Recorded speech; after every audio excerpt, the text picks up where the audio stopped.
What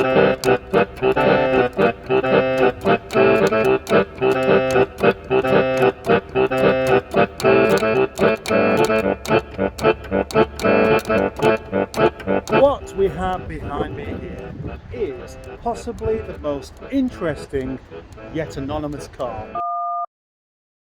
It is anonymous because you see these all over the place and then you don't really see them. And then you start having a closer look and you realise why possibly there are so many around.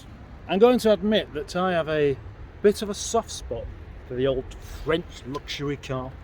There's just something interesting about it. It's not like a German car. This is how French do luxury. Big, soft, comfortable and full of gadgets. Whereas your German idea of luxury is just to beat you up every time you go over a pothole. But this car, the 407 Streetwise, or is it station wagon? Salty whiskey. I don't know. Actually I do know, of course. The 407 station wagon looks so different to other estate cars. I mean, it doesn't have that big window at the back. Instead it's a small one and just a strange extra window there. I mean, that's why have one window when you can have two with a great big pillar? Interesting. Stylish, not necessarily that practical. Then we have a huge back door because of this, and a huge front door, and then quite a long bonnet that overhangs more than it should do. I've seen these about for years. I mean, they've been around since, is it 2005 or something like that? I don't know, I didn't do any research. I'm going to make so much fun of this car's looks, but actually seeing it right in front of me, I'm not having as much fun. This massive front end overhang, which you'd expect to see at the back, but it doesn't have, makes me think it's going to handle like a traditional French car. Similar to a jelly, a massive jelly on a shopping trolley, wheeled down a cobbled street. That's what I'm thinking. But I really like the big windscreen and the long slopey bonnet. Puts me in mind of the Ferrari 550 with those headlamps. But then of course we get the great big gaping front end that it has there. The gaping front end is the talking point of any review of this car, of course, because it is. It just looks far too big. It's the automotive equivalent of the Scream, with its mouth constantly open like it's been frozen in time of the most shocking time of its life, and it can't do anything about it. It's a nightmare. It's a nightmare to look at. One might say that it's got a face that only a mother could love. But then again, who could be so irresponsible to have children knowing they're going to look like this? And then I find myself growing to like it ever so slightly, which is a rather curious thing. I've seen them with a mesh grille and they look better without. I don't know, I can't make my mind up.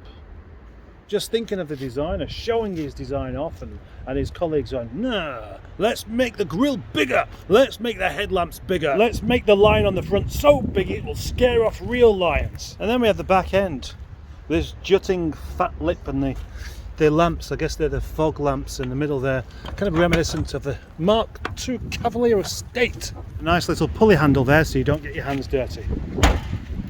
Notice here though, double gas struts, and that's because a shopping window, a rather big shopping window as well. And the way this opening comes up there, it looks like it hasn't been used. Maybe the owner didn't realise it had it.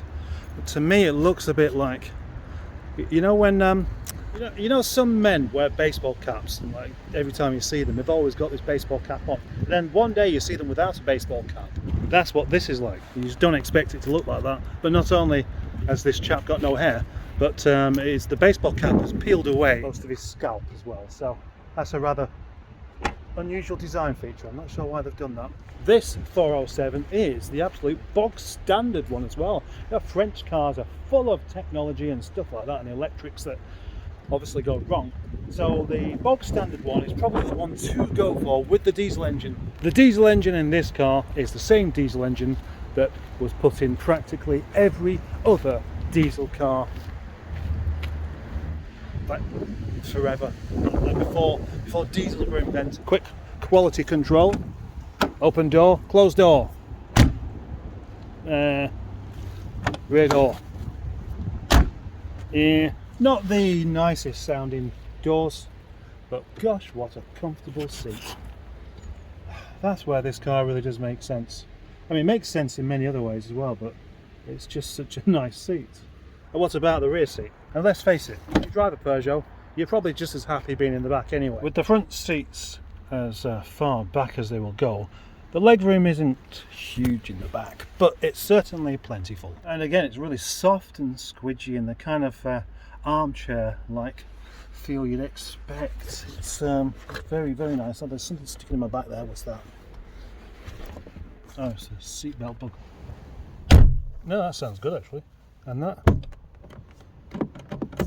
not the best. Not the best quality, but definitely not the worst. I'm going to say I'd love to be a passenger in the back of this car. If only who was driving the car was a small lady. That it wouldn't be driven too aggressively, and she'd have to sit right up front there. So I've got maximum leg room. I could open the bonnet up and show you the engine, but what's the point? You've seen one. The interior is a bit more, well, kind of normal than the outside. Do you know what I mean? It's kind of just a bit more ordinary car. There's nothing too outlandish in here. But then again, we do have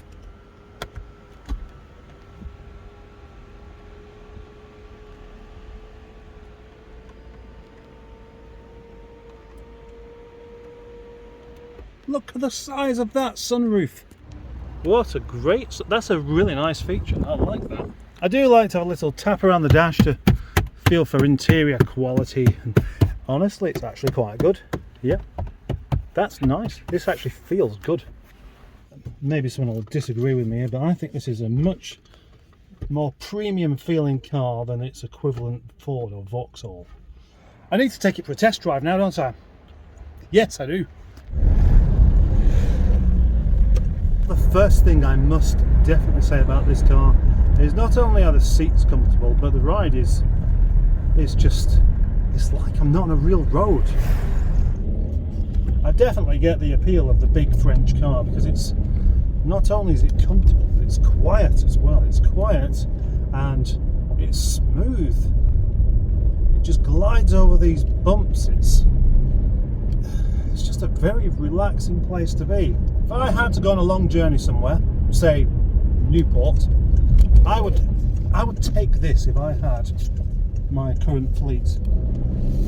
The one thing that is always a bit of a concern with French cars are the electrics and the flimsiness of some of the materials. As I've said, this actually feels really very well put together. It feels like a proper good car. So why is Peugeot associated with not being interested in cars or not being interested in driving? Why is it they appeal to people that don't like cars and stopping when they run into things? I don't quite get it. Massive windscreen wipers, and then we set off and actually I put down a little bit. Where's the thing? Oh, there it is. Greg's taking his sausage dog for a walk whilst I was driving this car. He'll be regretting that now. Bearing in mind that this is actually quite damp out here. But it's not quick, but it steers very well indeed. It's getting more plus points here because it does actually, as well as being very comfortable to drive, it's actually quite nice. The steering's really good on it. It's not numb like many modern cars. It just seems to be quite. If I was to summarise this car, I would say, yeah, it's actually quite a good car. I quite like it. Now the other question is, would I have one? And the answer to that is, yeah, I probably would. I'd prefer this to a Mondeo or a Vectra, put it that way. Roundabout test. Look at that, it's just kind of clinging on. I know it does have double wishbone suspension, fully independent suspension all round, and that is obviously going to help it be a very refined drive indeed. Brakes are nice and firm. Yeah, it's basically got the lot. And that's what I enjoy about just driving different cars, is because you don't always entirely know what you're going to get. You can make assumptions, like, well, if you watch Top Gear, for example, they'll tell you that these are a horrible car, probably, but this is much better than I was expecting, and its looks are not as bad as I thought. Everything is just good, and I can't see my one criticism I wouldn't be expecting to offer up is the interior is a bit generic, I'd say. If the interior was as bold as the exterior, I'd like it a lot more. The chap who owns this car also has a Honda Prelude, which I did a test drive on last year, and it was rather fabulous. Now, he's brought this along here today with the full expectation of me ripping it apart and making it look like the most dreadful car ever. And I'm sorry to disappoint, but I just can't really do that. I wish I disliked it a lot more, but I just don't. I actually quite like it. Hello, hello, hello. What do you think of French cars? Do you like them? Well? She says I prefer German. Oh yeah, German sausage. I'm really pleased that I've had a chance to have a drive in this, because it's gone beyond my expectations, and now I get hoping it a bit more. Hopnut to the rescue!